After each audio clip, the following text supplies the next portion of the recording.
जय लक्ष्मी माता. श्री गुरुचरित्र कथासार अध्याय 38. भास्कर ब्राह्मणांची समाराधना. श्री गणेशाय नमः. नामधारक सिद्धांना म्हणाले, योगेश्वर, श्री गुरूंचा प्रताप ऐकण्यासाठी मी अक्षरशः आतुर झालो आहे. कृपा करून त्यांचे पुढील चरित्र ऐकवा. ती त्यांची उत्कंठता पाहून सिद्ध म्हणाले, नामधारक भक्तगण श्री नरसिंह सरस्वती स्वामी महाराजांना द्रव्य अर्पण करत असत, पण त्याचा स्वीकार न करता ते त्यांना अन्नदान करायला सांगत असत. त्यामुळे गाणगापुरात नित्य समाराधना होत असे. एकदा काश्यप गोत्राचे भास्कर नावाचे गरीब विप्र श्री गुरूंच्या दर्शनासाठी आले होते. श्री गुरूंना स्वहस्ते अन्न शिजवून भिक्षा घालावी असा त्यांचा संकल्प होता. त्यासाठी त्यांनी 3 माणसांना पुरेल इतका शिधाही बरोबर आणला होता. पण नित्य चालणाऱ्या समाराधनामुळे त्यांना श्री गुरूंना जेवू घालण्याची संधीच मिळाली नाही. अशा प्रकारे 3 महिन्यांपर्यंत ते ब्राह्मण अन्य भक्तांनी दिलेल्या भोजनाचाच लाभ घेत होते. ही गोष्ट काही लोकांना समजली तेव्हा ते कुत्सितपणे हसून म्हणाले, हे ब्राह्मण श्री गुरूंना भोजन द्यावे या हेतूने इथे आले आहेत आणि रोज इथेच जेवत आहेत. यांना लाज कशी वाटत नाही आणि सामग्रीही एवढीशी घेऊन आले आहेत. तिथं श्री गुरु, त्यांचे शिष्य व भक्त असे काय जेवणार? त्यानंतर सर्वच लोक त्यांची उघड चेष्टा करू लागले. ते गरीब ब्राह्मण कोणाला काय बोलणार? लोकांचे वाग्बाण ते मुकाट्याने सहन करत असत. ही गोष्ट श्री गुरूंना समजताच त्यांनी भास्करांना बोलावले व म्हणाले, आज मी तुमच्याकडची भिक्षा घेणार आहे, स्वयंपाक तयार करा. ते ऐकताच त्यांना परमानंद झाला. त्यांनी बाजारातून 2 शेर तूप आणले, भाज्या आणल्या आणि सोवळ्याने स्वयंपाक केला. ही गोष्ट इतर ब्राह्मणांना समजताच ते एकमेकांना म्हणाले, आज श्री गुरूंनी भास्करांना स्वयंपाक करायला सांगितलं आहे. याचाच अर्थ आज मठामध्ये समाराधना होणार नाही. पक्वान्ने व मिष्टान्ने खायला मिळणार नाहीत. आज भोजनासाठी घरीच जावे लागणार. अंतर्ज्ञानी श्री गुरूंनी त्यांचे मनोगत जाणले आणि सर्वांना बोलावून म्हणाले, आज कोणीही घरी जाऊ नका. तुम्हाला इथेच जेवायचे आहे. तुम्ही स्नान करून या. तेव्हा मठामध्ये अन्नधान्यादी सामग्री आहे, ती वापरूनच श्री गुरु भास्कर ब्राह्मणांकरवी स्वयंपाक करून घेणार असतील असा विचार करून ते सर्वजण स्नानासाठी नदीवर गेले. इकडे श्री गुरूंच्या आज्ञेनुसार भास्करांनी पाकसिद्धता केली. मग श्री गुरूंनी त्यांना भोजनासाठी ब्राह्मणांना बोलावून आणण्यास सांगितले.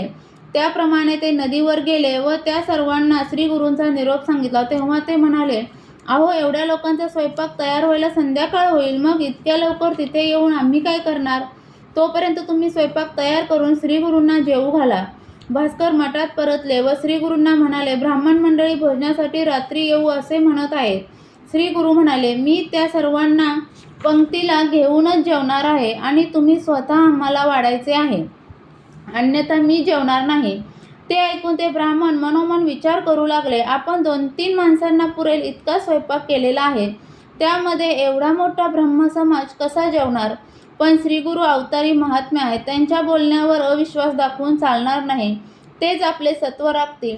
ते श्री गुरूंना म्हणाले, स्वामी, तुमची आज्ञा मला शिरसावंदी आहे, पण मी त्यांना बोलवायला गेलो तर ते माझी थट्टा करतील. तेव्हा श्री गुरूंनी आपल्या शिष्यांना गंगेवर पाठवले. त्यांचा निरोप मिळता स्नानासाठी गेलेले सर्व ब्राह्मण त्वरेने मठात आले. श्री गुरूंनी त्यांना 4000 पत्रावळी तयार करायला सांगितल्या व भास्करांना म्हणाले, तुम्ही या ब्राह्मणांना सहकुटुंब जेवायला येण्याचे निमंत्रण द्या. त्याप्रमाणे त्यांनी निमंत्रण दिले. त्यांना मौज वाटली. ते थट्टेने म्हणाले, आमंत्रण देताना तुम्हाला काहीच कसे वाटत नाही म्हणे? सहकुटुंब जेवायला या. तुम्ही शिजवलेले एवढेसे अन्न मग आमच्या पत्रावर एक शीत वाढणार आहात काय? तेव्हा काही वृद्ध विप्र म्हणाले, हे तुम्ही काय आरंभले आहे? यांची थट्टा करू नका. हे सद्दत्त श्री गुरूंच्या आज्ञेने निमंत्रण देत आहेत, हे लक्षात घ्या. तेव्हा हो का, बरे असे म्हणून विप्रजन पत्रावळी तयार करू लागले. इकडे भास्करांनी श्री गुरूंची भक्तिभावाने पूजा केली. मग आरती करून साष्टांग नमस्कार घातला. तेव्हा श्री गुरु म्हणाले, आता स्वयंपाकाची सर्व भांडी माझ्याजवळ आणून ठेवा आणि या माझ्या वस्त्राखाली ती झाकून ठेवा. त्याप्रमाणे भास्करांनी त्यांनी दिलेल्या वस्त्राखाली ती भांडी झाकून ठेवली. श्री गुरूंनी कमंडळ ते पाणी आपल्या उजव्या हातात घेतले. ते अभिमंत्रित करून त्या अन्नावर शिंपडले आणि त्यांना म्हणाले, पत्रावळी मांडून झाल्या आहेत, आता वाढायला घ्या. पण हे वस्त्र काढून टाकू नका. हे किंचित बाजूला सरकवून या पात्रातील अन्न दुसऱ्या पात्रामध्ये काढून घेऊन मगच वाढा. त्याप्रमाणे त्यांनी एकेका पत्रावळीवर अन्न वाढण्यास प्रारंभ केला. श्री गुरूंनी आणखी ब्राह्मणांना वाढण्याचे काम सांगितले. तेही भराभर वाढू लागले. ती सर्व मंडळी जेवढे अन्न भरून नेत होती तेवढेच अन्न पुन्हा पात्रांमध्ये भरले जात होते. अशा प्रकारे तिथे साक्षात अन्नपूर्णाच प्रकट झाली होती. हे पाहून पंक्तीला बसलेल्या सर्व ब्राह्मणांना आणि वाढप्यांना मोठे आश्चर्य वाटत होते. ते श्रीगुरूंच्या अगाध लीलेचे कौतुक करत होते. श्रीगुरूंच्या पंक्तीला बसून सर्व ब्राह्मणांनी उत्तम भोजनाचा पुरेपूर आस्वाद घेतला.